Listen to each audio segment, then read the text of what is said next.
His life was changed and made new when an angel made his dream come true. And now he brings his dream to you. In a spoonful of pillow. Hey everyone, and welcome to Spoonful of Pillow! Okay, so today we are celebrating our 50th episode with an American icon. Any guesses? That's right, it's fitness legend Richard Simmons. Now I'm gonna go meet him here in his studio in Beverly Hills, California, Slimmons. And you know when you're talking to Richard, you don't know what to expect. But what I do know, it's gonna be a lot of fun. So I'll see you there.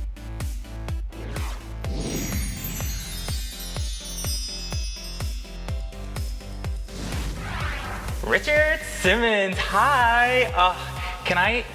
Tell me what do you want to say? I can see you thinking of something. No, I'm just happy you came to class and you got to see this. You know, I've been here for 40 years. Yeah, when you opened this up in the summer of 1974, did you ever think almost 40 years later it would be this successful when you have people around the world coming here to see you?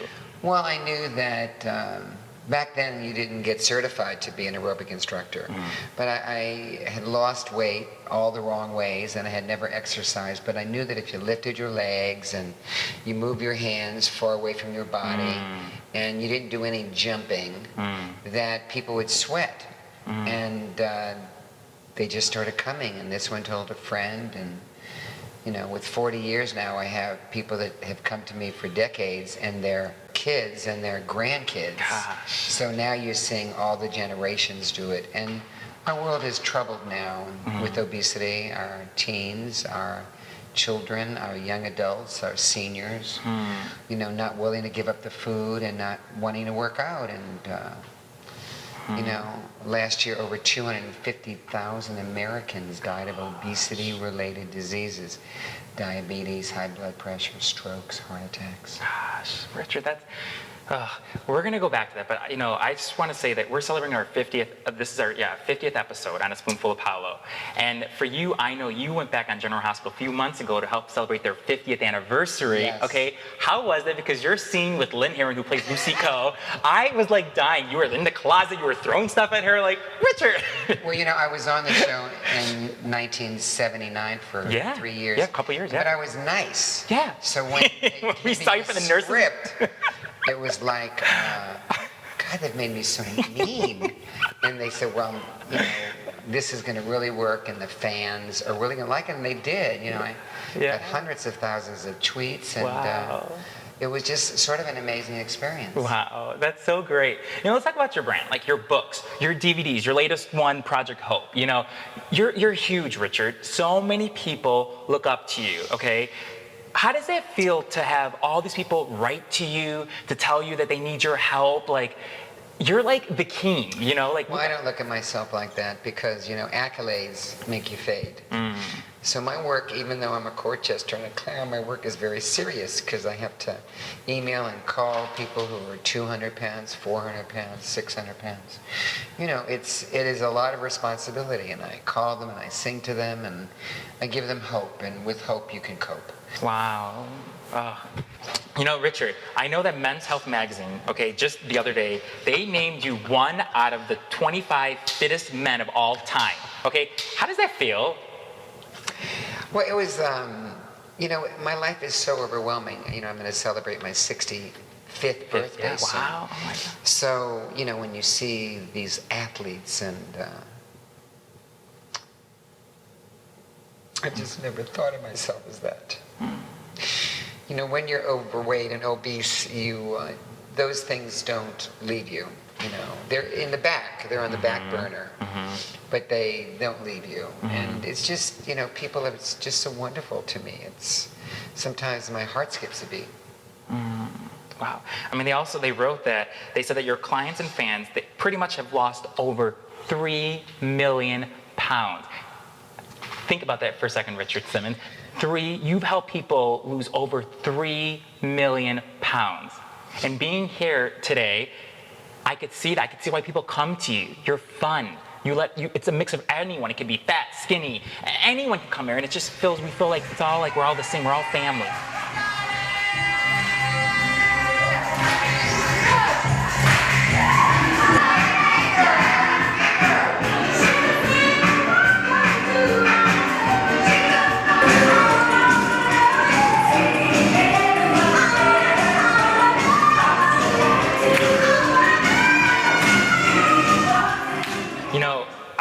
say that I've looked up to ever since I was a little kid because you've always got to be yourself. And you're like a fashionista. You get to dress the way you want to dress. It's Halloween okay? every day for me. And you make it fun. So here at Slimmers Lake, do you have a theme every time people come over here to the studio Yeah, then? Yes.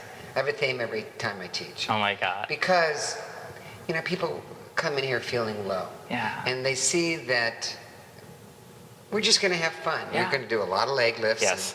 and sweating and planking and push-ups and sit-ups and toning and cardio.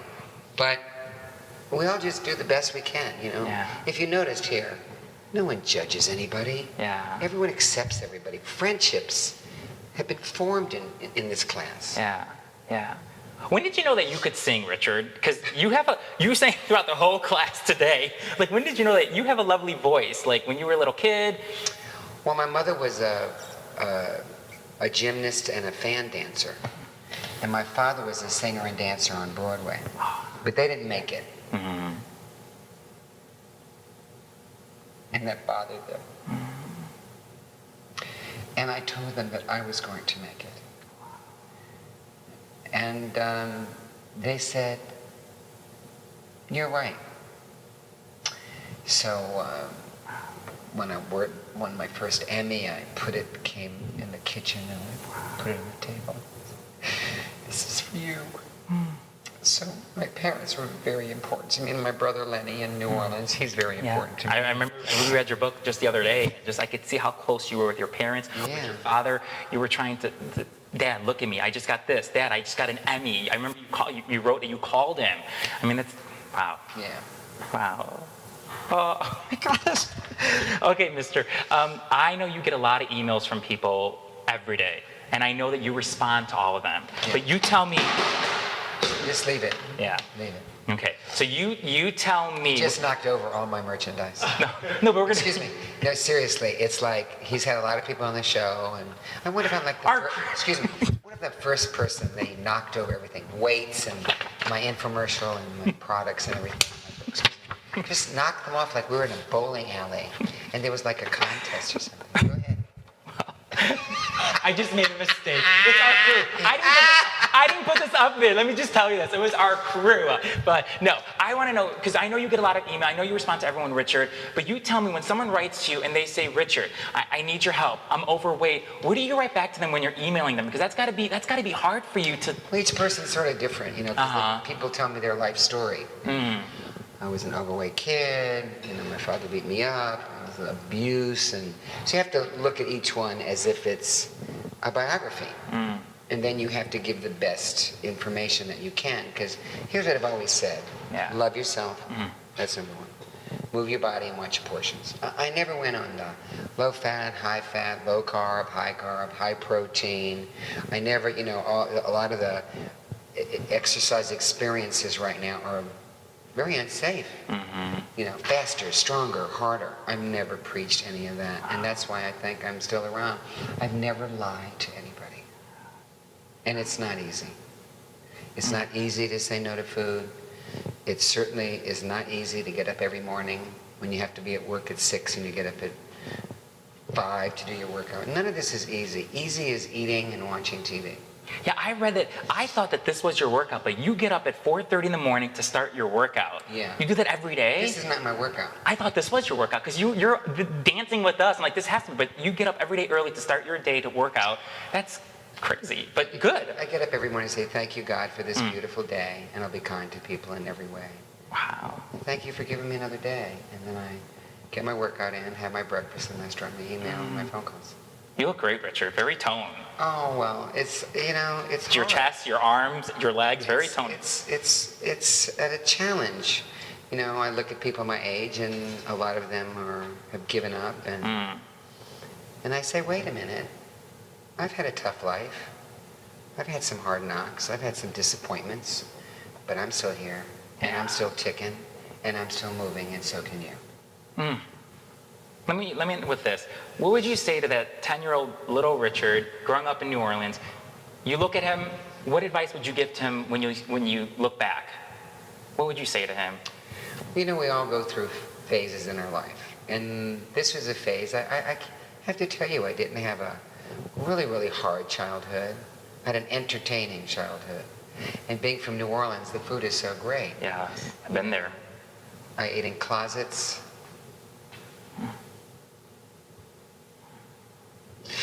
When they beat me up, I could be blindfolded and find 25 poor boy places.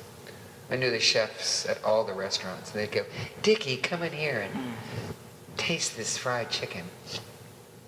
And now I realize that food doesn't have any answers, and I do love food. But I watch my calories and my fat grams because I weigh myself every morning. Yeah. And I have to be a good example. You know? Richard, you are. I look at you, and so when I reread your book and you were bullied as a kid, I know there's someone out there watching saying, look at Richard Simmons, how he overcome all that, and what you did on your own to start all of this is an example for all of us that you just never give up on your dreams. Well, if you believe in you, Yeah. all your dreams come true. Ooh. And to everybody out there, you can do this. And it's not just, I really wasn't looking to be successful. I was just looking to be loved. And that's what everybody wants out there. We just want to be loved. It's true. It's true. I can't believe this. American icon Richard Simmons on A Spoonful of Power on our 50th episode. If you're in LA, come to Slimmon's and have fun because you're just a riot and it's so much fun. I don't even think of it as working out. I think of it coming here, having fun and having a party, singing and dancing. It's just great. So all of you, come here in LA, Slimmon's. You'll have so much fun. And for more information, go to richardsimmons.com and all that information and your songs there. You have everything's over there. And you write a daily message there every day on your website. So check it out, everyone. And Thanks. no, thank you. Thank you. Thank you. I could sing louder than Richard Simmons. Thank you. Thank you. Okay, the end. Thank you very much. He won. Yeah. I gotta give you a hug. Mwah. Oh.